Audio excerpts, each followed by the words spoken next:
இங்க நம்ம தர்ஷோவ பார்த்தீங்கன்னா தேடுறாங்க தேடிக்கிட்டே தான் இருக்காங்களே தவிர இன்னும் வரைக்கும் எதுவுமே வந்து அவங்களுக்கு தெரியவும் மாட்டேங்குது. ஸோ எவ்வளவு தூரம் தேடினாலுமே வந்து அவளை பத்தி எந்த இன்ஃபர்மேஷனுமே வந்து தெரியல. ஒரு பக்கம் இவன் பார்த்தீங்கன்னா பயங்கர பக்காவா வந்து எல்லாமே பிளான் பண்ணி தன்னோட நாடகத்தை எல்லாத்தையுமே வந்து சூப்பரா வந்து பண்ணிக்கிட்டு இருக்காரு. அது மட்டும் கிடையாதுங்க. வீட்டில் இருக்கிற எல்லாரையுமே வந்து பார்த்தீங்கன்னா தான் ரொம்ப நல்லவ அப்படிங்கிற மாதிரி தான் வந்து இந்த ராவணன் வந்து பார்த்தீங்கன்னா எல்லாரையுமே நம்ப வச்சுக்கிட்டு இருக்காரு. முக்கியமா வந்து மெயினான நம்ம ஆளு தான். நம்ம கேரக்டர் பார்த்தீங்கன்னா ஆல்ரெடி வந்து இந்த கேரக்டர் கிட்ட ஃப்ளாப் ஆயிட்டாரு அப்படின்னு தான் வந்து சொல்ல முடியுங்க. ஸோ ஏன் அப்படின்னா இந்த விஷயம் பார்த்தீங்கன்னா வீட்டில் இருக்கிற யாருக்கு பிடிக்குதோ இல்லையோ முக்கியமா ஒரு ஆள் அதாவது கதிர். அந்த ஆளுக்கு இந்த விஷயம் சுத்தமா வந்து பிடிக்க மாட்டேங்குது.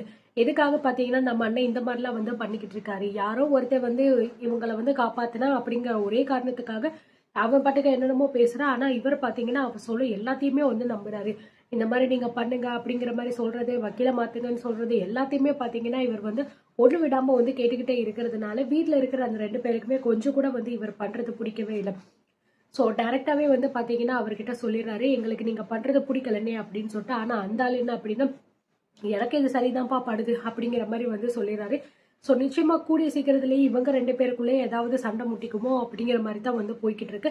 ஒரு பக்கம் இவங்க பாத்தீங்கன்னா இந்த காட்டு பக்கம் வந்து அவங்க தேடுறாங்க, தேடிக்கிட்டு இருக்காங்க, அங்கிட்டு இங்கிட்டுன்னு போயிட்டு அலையிறாங்க. ஸோ நைட் ஆயிடுது. நைட் ஆனதுக்கு அப்புறம் வேற எங்க போறது அப்படின்னு ஒண்ணுமே தெரியல. இதுக்கு மேல நம்ம இங்க இருந்தா சரிப்பட்டு வராது அப்படின்னு சொல்லிட்டு புதுசா வந்து அந்த பொண்ணு பாத்தீங்கன்னா நம்ம ஹீரோயின் மேடம் ஜனனியை வந்து பாத்தீங்கன்னா கூட்டிட்டு போயிடுறாங்க. சரி வாங்க நம்ம வந்து வந்த வழியே போய் பார்ப்போம், அப்பதான் ஏதாவது ஒண்ணு கிடைக்குதா அப்படிங்கறதாவது தெரியும் அப்படிங்கிற மாதிரி வந்து சொல்லிடுறாங்க. அதனால 2 பேருமே போய்கிட்டு இருப்பாங்க. காலையில எந்த வழியா வந்தாங்களோ அதே வழியில மறுபடியும் போய்கிட்டு இருப்பாங்க. போய்கிட்டு இருக்கும்போது அதே சேம் பில்டிங் இருக்கும். அந்த பில்டிங்ல அப்பவே வந்து அவ உள்ள போய் பார்த்திருந்தா அப்படின்னா அவங்க இருக்கிறது தெரிஞ்சிருக்கும். அப்பவே கூட்டிட்டு கிளம்பிருக்கலாம் இந்த ஊரை காலி பண்ணிட்டு. ஆனா அதை விட்டுட்டு உள்ள போய் பார்க்காம வெளியில இருந்தே நின்று பார்த்துட்டு அப்படியே எனக்கு என்ன அப்படின்னு சொல்லிட்டு வந்து போயிட்டாங்க. இப்போ கடைசி நேரத்துல பாத்தீங்கன்னா உள்ள போய் பார்க்கலாம், இந்த வழியா தானே நம்ம வந்தோம், ஏன் நம்ம உள்ள போய் பார்க்கவே இல்லையே, இப்ப போய் பார்த்தா என்ன அப்படிங்கிற மாதிரி வந்து புதுசா வந்து சொன்ன உடனே சரி போய் பார்ப்போமே அப்படிங்கிற மாதிரி சொல்லிட்டு போய் 2 பேருமே உள்ள போய் பாக்குறாங்க. உள்ள பாத்தீங்க அப்படின்னா யாருமே வந்து இல்லை. நிறைய இடத்துல தேடி பாக்குறாங்க, எல்லா இடத்துலயும் தேடி பாக்குறாங்க, எங்கேயுமே யாருமே இல்லை அப்படின்னு சொல்லிட்டு பாத்தீங்கன்னா சொல்லிடுறாங்க. அந்த நேரத்துல தான் வந்து கரெக்டா வந்து பாத்தீங்கன்னா ஒரு ரிங் வந்து கிடைக்குது. ஸோ அந்த ரிங்கு என்னடா இது புதுசா இருக்கே, இந்த ரிங் எங்கேயோ பார்த்த மாதிரி இருக்கே அப்படின்னு எடுத்து பார்த்தா அப்பதான் வந்து தெரியுது அது நம்ம தர்ஷோட ரிங் அப்படின்னு சொல்லிட்டு. அப்பதான் அவங்களுக்கு தெரியுது இங்கதான் வந்து அவங்க இவ்வளவு நேரம் இருந்திருக்காங்க, நம்ம தான் அவங்கள மிஸ் பண்ணிட்டோம் போல இருக்கு, இப்ப அவளை வேற எங்கேயோ மாத்திட்டாங்க போல இருக்கு, இப்ப நான் என்ன பண்ணுவேன் அப்படி இப்படின்னு சொல்லிட்டு பாத்தீங்கன்னா பயங்கரமா வந்து மேடம் வந்து அழுக ஆரம்பிச்சிடுறாங்க. சோ என்ன பண்ண முடியும், நம்ம வந்து ஆரம்பத்திலேயே வந்து பாத்துருக்கணும், நான் எனக்கு தப்பவே தோணுச்சு, நான் உள்ள வந்து பார்க்கணும்னு நினைச்சேன், ஆனா பார்க்க முடியல, அப்படியே வெளியில போயிட்டோமே, ஏன் தப்புதான் அப்படிங்கிற மாதிரி சொல்லிக்கிட்டு இருக்காங்க. சோ உடனே பாத்தீங்க அப்படின்னா இங்க புதுசா வந்திருக்கிற அந்த அருந்ததி அப்படிங்கிறவங்க இதுக்கு மேல நம்ம இங்க இருந்து வந்து வெயிட் பண்ணிட்டு இருந்தா அது சரிப்பட்டு வராது, நம்ம ஒருவேளை இங்க வந்திருக்கிறது அவங்க நினைச்சு மேபி இடத்த கூட மாத்திருக்கலாம் இல்லையா, சரி நம்ம வேற பக்கம் போய் பார்ப்போம், அப்பதான் வந்து நமக்கு கரெக்டா இருக்கும், இதுக்கு மேல நம்ம டைம் வேஸ்ட் பண்றது அப்படிங்கிறது சரிப்பட்டு வராது அப்படிங்கிற மாதிரி வந்து சொல்லிட்டு 2 பேருமே வேக வேகமா எந்திரிச்சு வந்து கிளப்புறாங்க. சரி வேற எங்கேயாவது ஒரு வேலை வச்சிருக்காங்களா என்ன ஏதுன்னு பார்க்கலாம் அப்படிங்கிற மாதிரி நினைச்சு பிளான் பண்ணி பாத்தீங்க அப்படின்னா வந்து அந்த இடத்த விட்டு வந்து கிளம்பிடுறாங்க. இந்த பக்கம் பாத்தீங்கன்னா அவங்க 2 பேரையும் வந்து இழுத்துட்டு வந்து வேற ஒரு புது இடத்துக்கு வந்து மாத்திடுறாங்க. அந்த பரட்ட தலையோட ஒரு பையன் இருக்கல, அந்த பையன் பாத்தீங்கன்னா உடனே வந்து நம்மளுடைய வில்லன் சாருக்கு வந்து ஃபோன் பண்றாரு.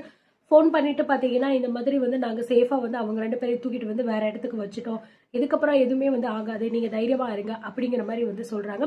அதை கேட்டுட்டு வந்து எதுக்காக இப்ப புதுசா இடம் மாத்திருக்கீங்க, என்கிட்ட எதுவுமே சொல்லலையே அப்படிங்கிற மாதிரி கேட்கும்போது, இல்ல 2 பேர் வந்து இவங்களை தேடி வந்த மாதிரி நாங்க கேள்விப்பட்டோம், அது மட்டும் இல்லாம நான் போட்டோல வேற பார்த்தேன், ஒருவேளை அதுவா கூட இருக்கலாம் அப்படின்னு நினைச்சுதான் நாங்க வந்து உஷாரா இதெல்லாம் வந்து பண்ணிட்டோம் அப்படிங்கிற மாதிரி வந்து சொல்றாங்க. யார் அது அப்படிங்கிற மாதிரி இருந்தாலும் கேட்கும்போது, இல்ல நாங்க வந்து இவங்களை வந்து கூட்டிட்டு வரும்போது அந்த காரை வந்து ஒருத்தர் வந்து புரட்டி போட்டானே, அப்போ வந்து பாத்தீங்கன்னா ஒரு பொம்பளை, அந்த லோக்கல் பொம்பளை தான், அந்த பொம்பளை வந்து எங்களை வந்து கேட்டுச்சு, என்ன ஏதுன்னு விசாரிச்சப்போ அப்ப நாங்க என்னமோ ஒண்ணு சமாளிச்சுட்டு வந்து வந்துட்டோம், இப்ப அந்த பொம்பளை கூட இன்னொரு பொண்ணும் சேர்ந்து வந்து சுத்திக்கிட்டு இருக்கா, அந்த விஷயத்த வந்து போட்டோ எடுத்து எனக்கு அனுப்பியிருக்காங்க, சரி எதுக்கு நமக்கு பிரச்சனை, ஒருவேளை அவ வந்து பாத்துட்டா ஏதாவது பஞ்சாயத்து ஆயிருமே அப்படின்னு நினைச்சுதான் நான் வந்து உஷாரா அந்த இடத்த மாத்தி விட்டுட்டேன் அப்படிங்கிற மாதிரி சொன்ன உடனே இந்த பக்கம் இவருக்கு பாத்தீங்கன்னா பக்குன்னு இருக்கு, யாரா இது புதுசா நம்ம பிளான கெடுக்கிறதுக்கு நீ எவ்வளவு உள்ள வராளோ அப்படிங்கிற மாதிரி நினைச்சு பாத்தீங்கன்னா பயங்கரமா வந்து அவருக்கு உள்ளுக்குள்ள ஒரு மாதிரி ஆகுது. ஏன் அப்படின்னா இப்பதான் அந்த குடும்பத்தை எல்லாத்தையுமே வந்து ஏமாத்திட்டு வந்திருக்காரு, என்னமோ தான் தான் வந்து கண்டுபிடிக்க போற மாதிரியும் தான் நினைச்சா என்ன வேணாலும் செஞ்சிருவேன் அப்படிங்கிற மாதிரியும் பாத்தீங்கன்னா வந்து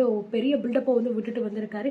இந்த நேரத்துல இது எல்லாமே வந்து ஃபிளாப் ஆயிருச்சு அப்படின்னா எதுவுமே வந்து ஆகாதுல, எல்லாமே சொல்லி முடிஞ்சிரும் அப்படின்னு நினைச்சிட்டு யார் அது, எனக்கு அந்த ஃபோட்டோ அனுப்பு அப்படிங்கிற மாதிரி வந்து சொல்கிறாரு. ஸோ உடனே பார்த்தீங்கன்னா அந்த பரட்டத்தலை பையனும் வந்து பார்த்தீங்கன்னா அவன் ஃபோனில் இருக்கிற ஃபோட்டோவை எடுத்துகிட்டு இவனுக்கு வந்து அனுப்பிடுறாரு.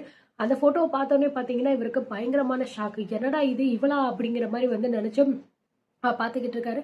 ஸோ நிச்சயமாக கூடிய சீக்கிரத்தில் இதுக்கு ஏதாவது ஒரு ஆக்ஷன் எடுக்கத்தான் செய்வாங்க. ஏன் அப்படின்னா இப்போ வந்து தெரிஞ்சிருக்கு அவங்களை தேடி யார் வந்திருக்கிறது அப்படின்னு சொல்லிட்டு. அதே மாதிரி தான் நல்லவன் அப்படின்னு சொல்லிட்டு எதுக்காக இவன் இந்த குடும்பத்துக்குள்ள போய்கிட்டு இருக்கா. ஆக்சுவலி வந்து பார்த்தீங்கன்னா இவன் குடும்பத்தை அழிக்கணும் அப்படிங்கிறது தான் இவனோட மெயின் டார்கெட்டே. அப்போ அந்த வேலையை பண்ண வேண்டியதானே, அதை விட்டுட்டு எதுக்கு ஃப்ரெண்ட்லியாக நடிச்சு எதுக்கு இந்த மாதிரிலாம் பண்ணிக்கிட்டு இருக்கான்னு தெரியல. ஸோ எதுவாக இருந்தாலும் இதை பற்றி நீங்கள் என்ன நினைக்கிறீங்க? கூடிய சீக்கிரம் இது வந்து முடிச்சிருமா, இல்லை இப்படியே நீண்டுட்டே போக போதா, இல்லை இவனோட பிளான் தான் என்ன அப்படின்னு சொல்லிட்டு உங்களுக்கு தெரிஞ்சிச்சு அப்படின்னா கமெண்ட்ல வந்து சொல்லுங்க. அண்ட் இந்த வீடியோ பிடிச்சிருந்தா லைக் பண்ணிட்டு ஷேர் பண்ணிக்கோங்க. தேங்க்யூ.